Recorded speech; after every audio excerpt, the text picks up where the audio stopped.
How inbred were the Habsburgs?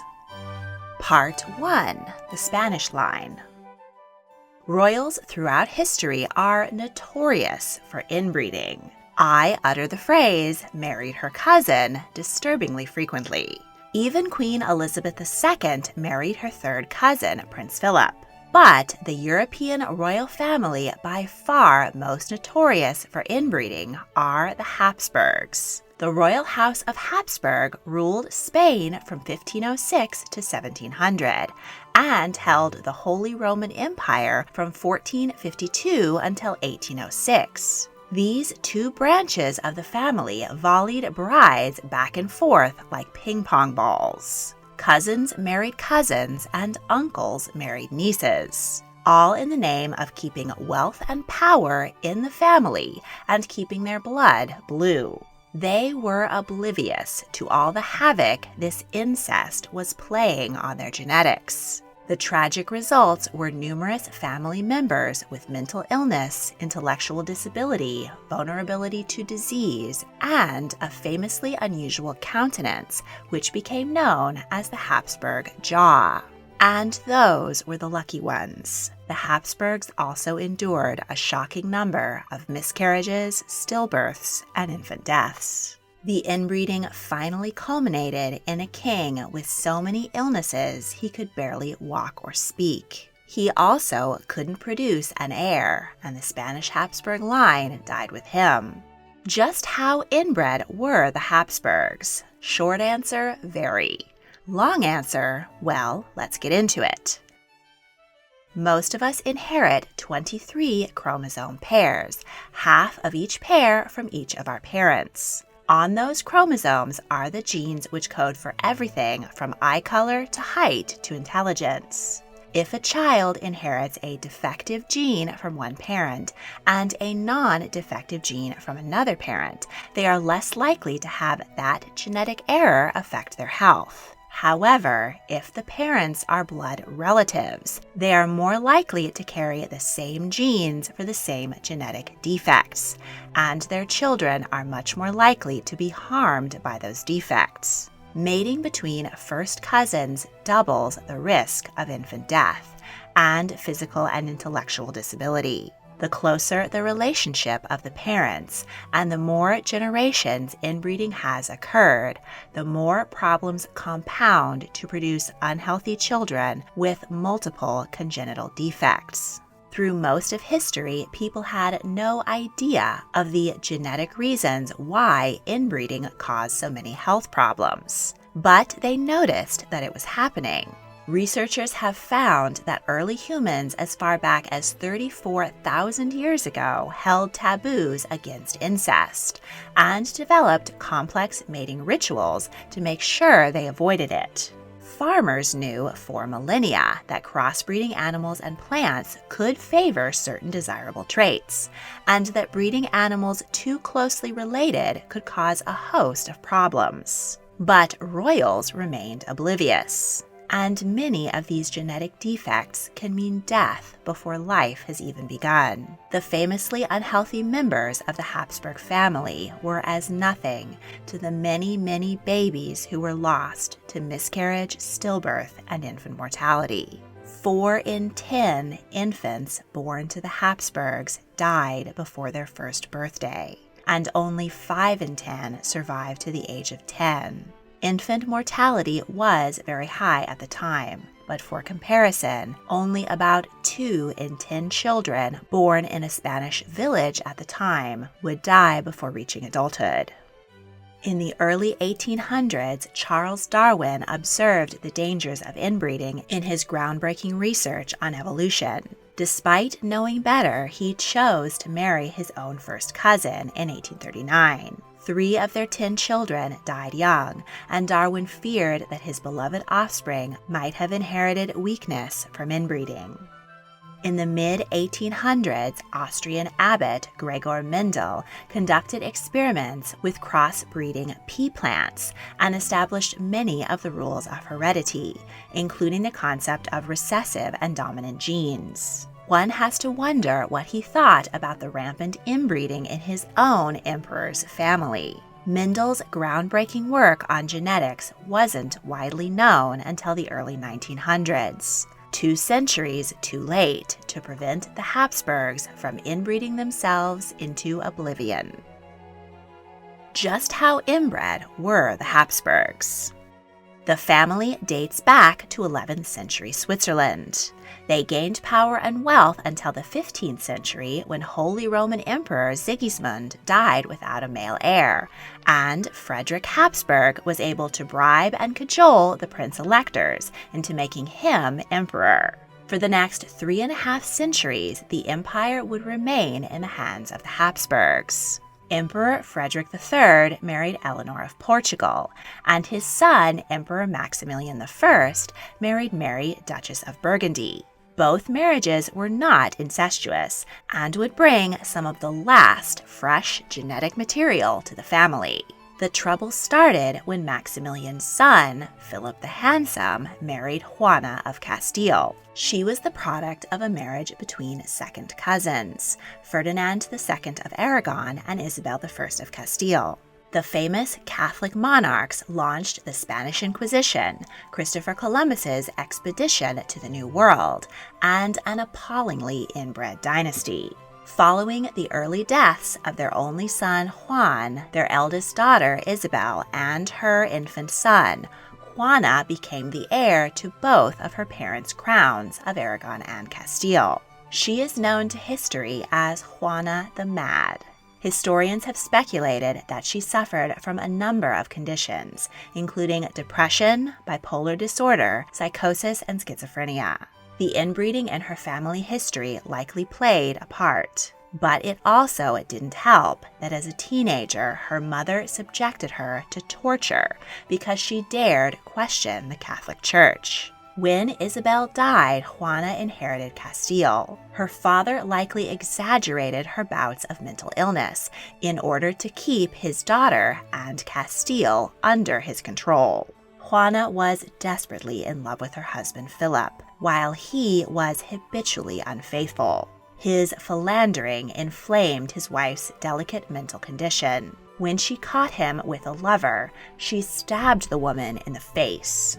Philip died suddenly at the age of 28, and Juana, pregnant with their 6th child, refused to let anyone take his body away. She slept next to her husband's corpse every night, often kissing and embracing him. When she was finally persuaded to bury him, she insisted on a weeks-long journey to Granada to place him next to her mother. The queen demanded that the funeral party travel only at night, so that no women would see her dearly departed and be overwhelmed with desire for him.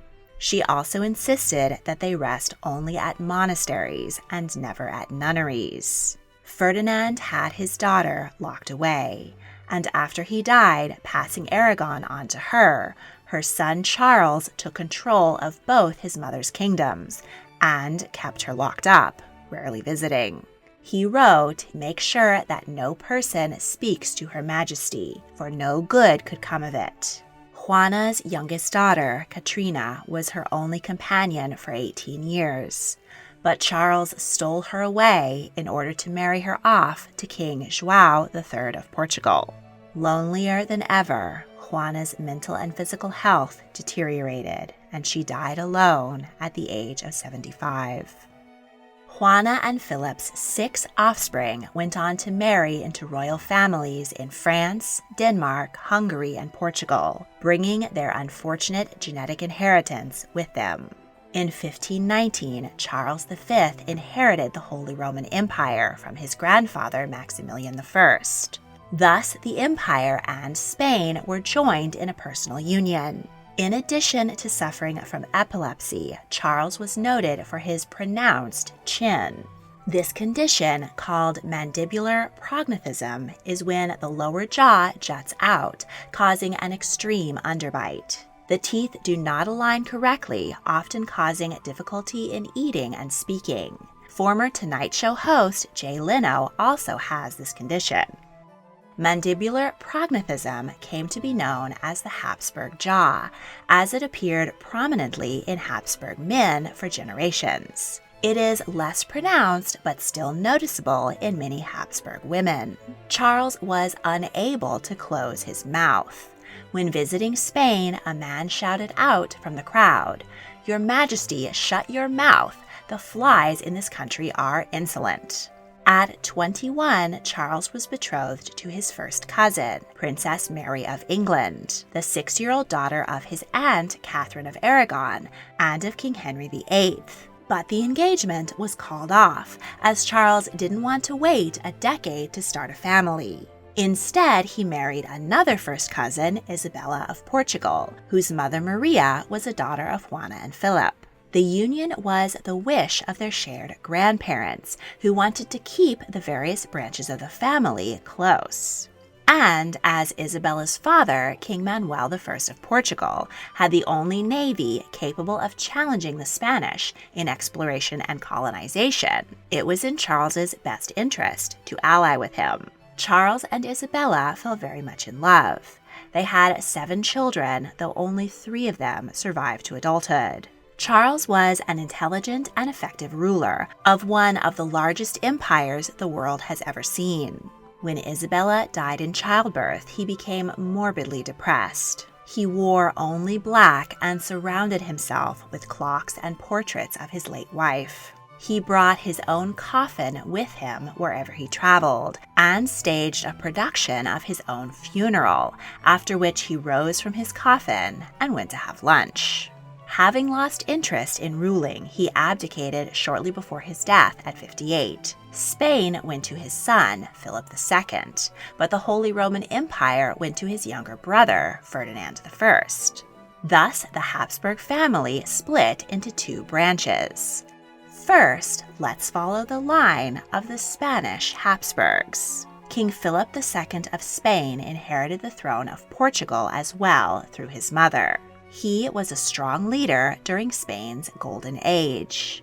The Spanish conquered the Incan Empire, and the Philippines were colonized and named in his honor. Philip married 4 times, and all of his wives were relatives. His first wife, Maria Manuela of Portugal, was his double first cousin, and they shared all 4 grandparents, Juana and Philip, and Manuel I of Portugal and Maria of Aragon. Maria died at 17 following the birth of their son Carlos.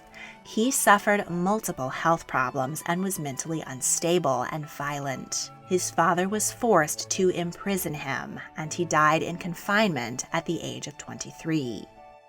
Philip's second wife was his first cousin once removed, Queen Mary I of England, who had long ago been betrothed to his father.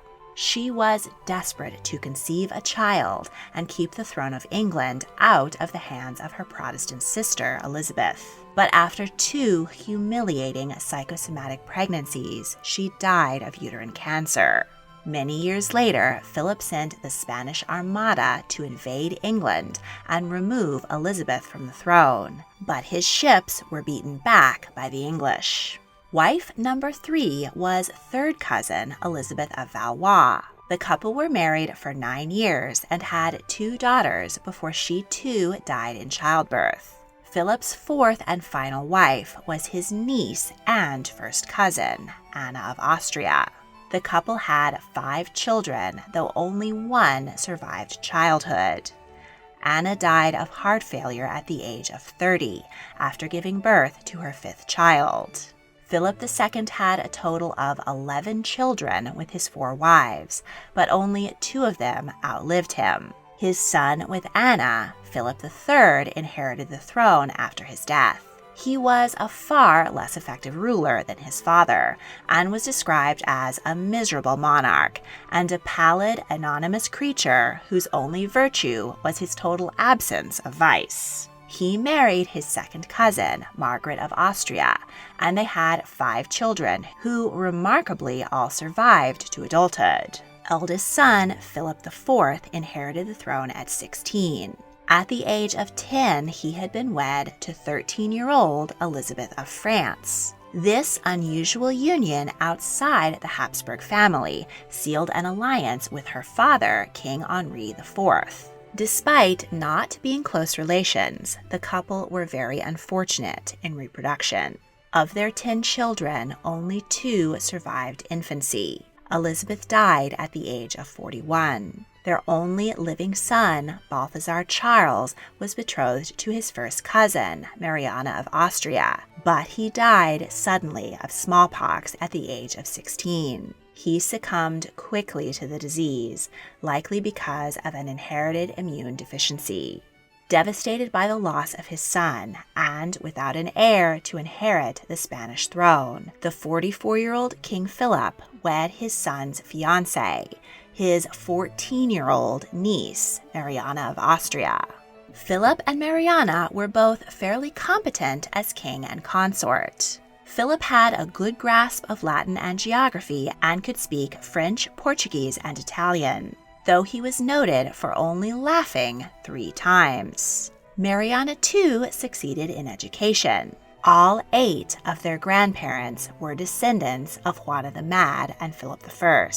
After so many generations of inbreeding and a family tree that resembled a braided wreath, this couple shared far too much DNA. After the birth of 2 daughters, only one of whom survived, the king was given a prophecy from an astronomer that his next child would be a living son. He ate only eggs out of superstition that the prediction would come true. And indeed, the queen did deliver a baby boy, who was baptized Philip Prospero in the hopes that he would thrive. Mariana fell ill with childbed fever, but no one noticed as they were so overjoyed and relieved by the birth of an heir who would prevent war over the throne. Mariana recovered, but her son did not prosper. He was often ill owing to his defective immune system. He also suffered from epilepsy. His parents tied a great many amulets and good luck charms around his tiny body. Philip Prospero died after a seizure, just shy of his 4th birthday. His parents were heartbroken and baffled as to why their children had been so afflicted. The king wrote to a friend, "I see clearly that I have angered God, and that these punishments are sent in retribution for my sins." Philip and Mariana would suffer the death of one more son, Ferdinand, at the age of 10 months, before their 5th and only surviving son, Charles, was born. King Charles II of Spain is easily the most famously tragic result of inbreeding among the Habsburgs. There were rumors that the baby's sexual organs made it unclear if he was male or female. The French ambassador requested to examine the prince, but he was not permitted to see him undressed. He described the unfortunate newborn. The child is extremely weak. He has herpes-type rashes on both cheeks.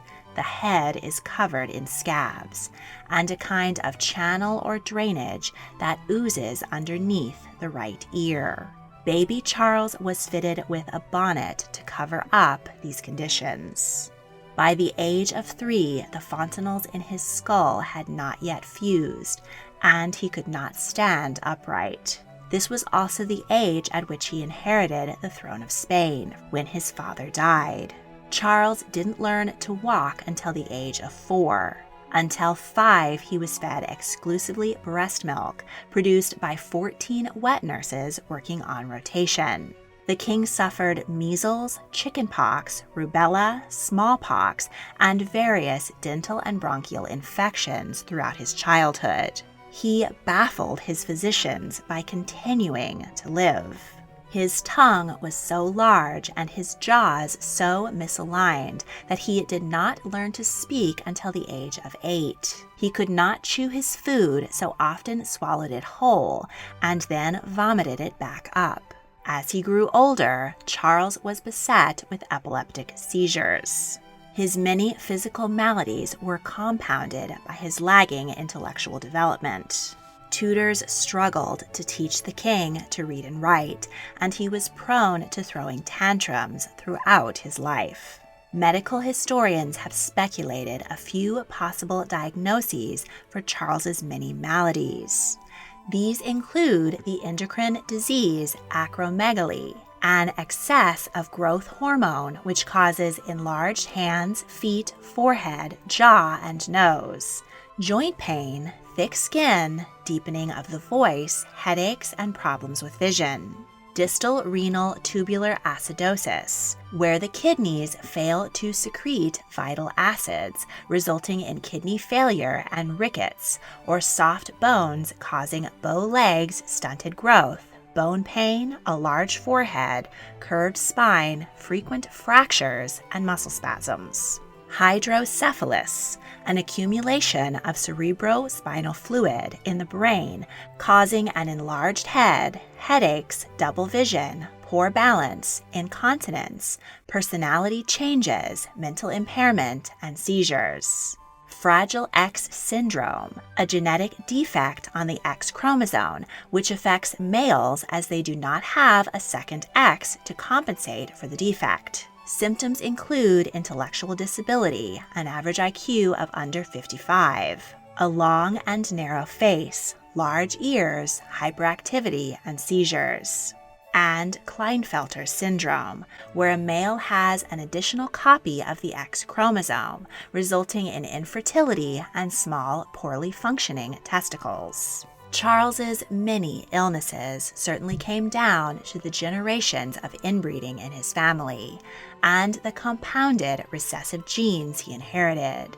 Researchers at the University of Santiago de Compostela confirm this. They calculated what is called the inbreeding coefficient for 16 generations of Hapsburgs. The inbreeding coefficient indicates the likelihood that an individual will receive two identical genes at a given position on the chromosome because of the relatedness of their parents. The researchers found inbreeding coefficients increased considerably down the generations of Habsburgs. Philip I, back in 1506, had a coefficient of 0.025, higher than the average person on the street, but not by much. 155 years and 6 generations later, the coefficient increased 10 times to 0.254 for Charles II. That is almost as high as for the offspring of a mating between a parent and child or a brother and sister. But Charles's courtiers and his terrified mother were oblivious to this. They believed that the king, who became known as El Hechizado, or the Hexed, had been bewitched or possessed by demons. Charles was subjected to a number of potions, procedures, and even exorcisms. Priests and clerics came from far and wide to pray over the afflicted monarch. One such cleric claimed to have spoken to a goblin who lurked within the palace walls. The boggart bragged that he had forced the king to drink the brain of a dead man dissolved in a chocolate bowl. Holy relics, the bones belonging to Saint Isidore and Saint Iago, were brought to the king's bedside in the hopes that proximity to the divine might cure him. Even the bones of his own dead father were removed from his crypt and placed in the king's bedroom. But alas, none of these treatments were able to grant the king relief or vitality. Whatever his mental and physical condition, Charles was still the king by divine right, and the Spanish Habsburg monarchy's only hope for the future. At 18, he was wed to the beautiful Marie-Louise d'Orléans. He fell desperately in love with her, while she could barely stand to look at him. She confided to a friend as to what went on in the bedroom with her infirmed husband. That she was really not a virgin any longer, but that as far as she could figure things, she believed she would never have a child. Charles was most likely impotent, but all the pressure of reproduction was placed squarely on the woman. When Marie-Louise failed to produce an heir, the court doctors put her on a regime of fertility potions. The queen drowned her sorrows in sweets, so much so that the palace kitchens used up 32 pounds of sugar per day for her fancies. Her overindulgence, combined with the fertility potions, caused Marie Louise to die of appendicitis at 26. The need for an heir was getting desperate, so another royal bride was called for. This time, it was Maria Anna of Nuremberg, one of 12 children of a family renowned for their fertility. The new queen was under enormous pressure to bear a child. She claimed to be pregnant on a number of occasions, and when it became clear that she was not, she pressured her husband to undergo even more exorcisms, arguing that she could only bear him a child when his demons had been expelled. King Charles II's many genetic illnesses finally caught up with him, and he died in 1700 at the age of 38. The doctor who performed his autopsy wrote that his body did not contain a single drop of blood. His heart was the size of a peppercorn, his lungs corroded, his intestines rotten and gangrenous. He had a single testicle, black as coal, and his head was full of water. Charles was the last of the male line of the Spanish Habsburgs. His throne should have gone to the heir of his eldest sister, Maria Theresa, who had married King Louis XIV of France and died in 1683. Not wishing to allow Spain to fall out of the hands of the Habsburgs, Charles had written a will handing his throne to his Austrian cousin, Charles. But France was unhappy with this arrangement, and they and the Austrian Habsburgs went to war. The War of Spanish Succession lasted for 13 years and cost the lives of over 1 million people. In the end, France won, and Maria Theresa's 16-year-old grandson became King Philip V, establishing the Bourbon dynasty's rule over Spain. The Bourbons remain on the throne today. Inbreeding, the very thing the Habsburgs had done to try and hold on to power, was ultimately what lost them the Spanish throne. In the next episode, we'll rewind and take a look at the other tangled branch in the family tree, the Austrian Habsburgs. Their desperation for male heirs led to some strange and dangerous fertility treatments. And while Charles II may be the most famous inbred Habsburg, he certainly wasn't the only seriously ill and incompetent ruler placed on the throne by genetic accident. Don't want to wait to see the next episode? Patrons get exclusive early access to almost all of my multi-part series on Patreon early. If you would like to become a patron and help me make more fascinating history videos, check out the link in the description. Thank you for watching.